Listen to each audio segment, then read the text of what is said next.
আজকে তোমাদের সাথে শেয়ার করছি আমার আপার হাতের স্পেশাল বেগুন বাহার রেসিপিটি। এটা খেতে জাস্ট অসাধারণ হয়, একটু ঝাল ঝাল টকটক হয় আর স্মেলটা জাস্ট অ্যামেজিং।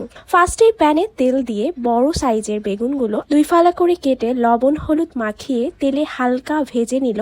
তোমরা চাইলে ছোট সাইজ করে কেটে নিতে পারো, কিন্তু এভাবে দেখতে বেশি সুন্দর লাগে। এবারে এই তেলের মধ্যে 4টা শুকনো মরিচ ছেড়ে দিল, কিছু কালিজিরা দিয়ে নেড়ে নিল। পেঁয়াজ বাটা ব্যবহার করেছে এই রান্নায়।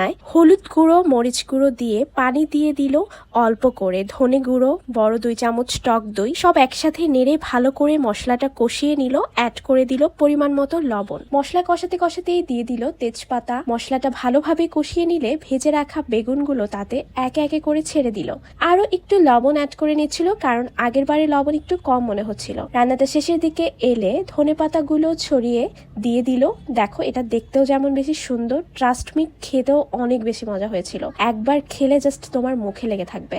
Thanks for watching guys. For more follow my page Sanjita সেতু। টাটা।